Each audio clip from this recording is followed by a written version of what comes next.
صلی اللہ علیہ وسلم کے محبوب ترین لوگوں میں سے تھا، اور جس کی بیوی حضور صلی اللہ علیہ وسلم کی وہ بیٹی تھی جو آپ کو سب سے بڑھ کر محبوب تھی۔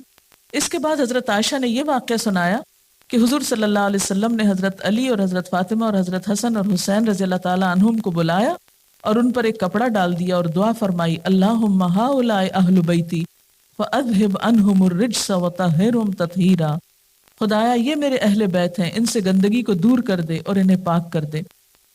حضرت عائشہ فرماتی ہیں کہ میں نے عرض کیا کہ میں بھی تو آپ کے اہل بیت میں سے ہوں، یعنی مجھے بھی اس کپڑے میں داخل کر کے میرے حق میں دعا فرمائیے۔ تو آپ نے فرمایا تم الگ رہو، تم تو خیر ہو ہی۔ کیوں الگ رہنے کا کہا؟ کہ وہاں حضرت علی بھی تو تھے نا اس کپڑے کے نیچے، ہاں؟ تو تم تو خیر ہو ہی، یعنی اس سے کیا پتہ چلتا ہے کہ ازواج مطہرات کو تو قرآن کہتا ہے کہ وہ اہل بیت ہیں، اور احادیث سے پتہ چلتا ہے کہ آپ کا جو خاندان حضرت فاطمہ سے تھا وہ بھی اہل بیت میں شامل ہے، اور یہی ایک اعتدال کی راہ ہے، ایک دوسرے کو نگیٹ نہیں کرنا چاہیے۔ ازواج مطہرات کے لیے اہل بیت کا لفظ کیوں استعمال ہوا؟ ہم دیکھتے ہیں کہ قرآن مجید میں دوسرے مقامات پر بھی بیوی کو اہل بیت کہا گیا ہے۔ مثلا سورۃ ہود میں آتا ہے قالوا اتعجبین من امر اللہ رحمت اللہ وبرکاتہ علیکم اہل البیت انہ حمید مجید، فرشتوں نے کہا کیا تو اللہ کی قدرت سے تعجب کر رہی ہے؟ تم پر اے اس گھر کے لوگوں اللہ کی رحمت اور اس کی برکتیں نازل ہوں، بے شک اللہ حمد و ثنا کا سزاوار اور بڑی شان والا ہے۔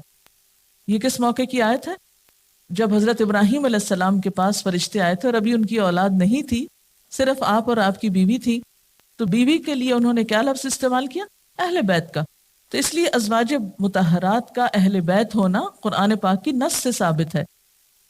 تو خلاصہ کیا ہے کہ اہل بیت کو بہت شفقت اور محبت کے انداز میں تسلی دی جا رہی ہے کہ یہ ہدایات جو تمہیں دی گئی ہیں، اس سے مقصود تمہاری زندگی کو قید و بند میں جکڑنا نہیں۔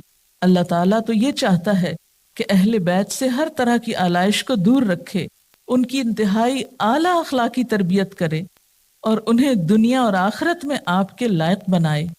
یعنی آپ رسول اللہ صلی اللہ علیہ وسلم کی ساتھی تھیں، تو انہیں اس لائق ہونا چاہیے تھا اپنے اعلیٰ اخلاق اور کردار کی وجہ سے کہ وہ واقعی آپ کے ساتھ نسبت کے قابل ہوں۔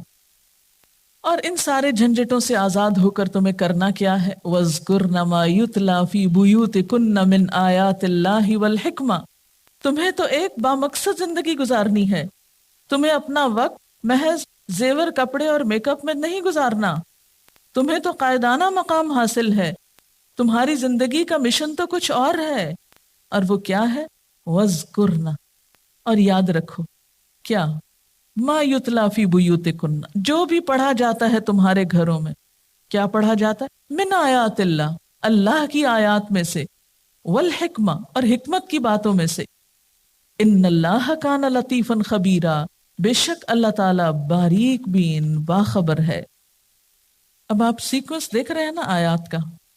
پہلے ازواج مطہرات کو کس اعلیٰ مقام کی طرف توجہ دلائی کہ دیکھو اگر اچھے کام کرو گی تو بہت بڑا مرتبہ ہوگا، سب لوگوں کے مقابلے میں تمہارا مقام بلند ہوگا۔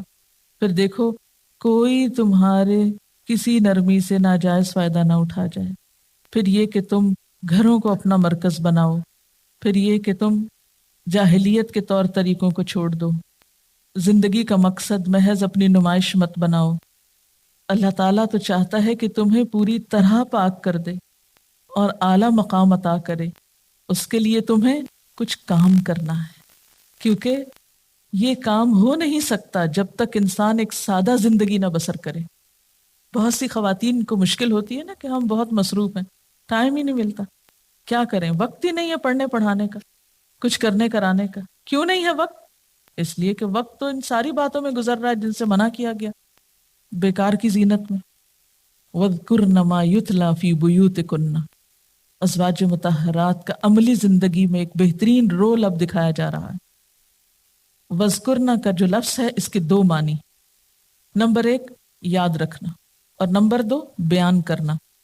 یعنی اے نبی کی بیویوں، تمہارا گھر تو وہ گھر ہے جہاں سے دنیا بھر کو آیات الہی اور حکمت و دانائی کی تعلیم ملتی ہے، لہٰذا تم خود بھی ان باتوں کو یاد رکھو، ذہن نشین کرو۔ تمہاری ذمہ داری بہت بڑی ہے، تمہارا مقام بہت بلند ہے، تمہیں اپنے اعمال پر اللہ سے دگنی جزا لینا ہے تو دگنی اسی صورت میں ہوگی جب خود بھی یاد رکھو گی اور آگے بھی سکھاؤ گی، دوہرا کام کرو گی۔ ہو سکتا ہے کہ عام عورتیں صرف اکہرا کام کریں کہ جو سنا بس اپنے تک پڑھ کے یاد رکھا، عمل کر لیا، کافی ہے، لیکن تمہیں صرف خود پڑھ کے بیٹھ نہیں جانا، صرف خود نہیں سننا، اسے بیان بھی کرنا ہے۔ یعنی آیات الہی اور حکمت کی باتوں کو سنو اور دوسروں کے سامنے بیان کرو، کیونکہ تمہاری ذمہ داری بہت بڑی ہے۔ تمہارے گھر میں نبی صلی اللہ علیہ وسلم کا جو رول ہے، کیونکہ انسان کی آدھی زندگی تو گھر میں گزرتی، تو جب تک دین کی تعلیمات گھریلو زندگی سے متعلق نہ معلوم ہو تو انسان صحیح مسلمان بن کے جی نہیں سکتا۔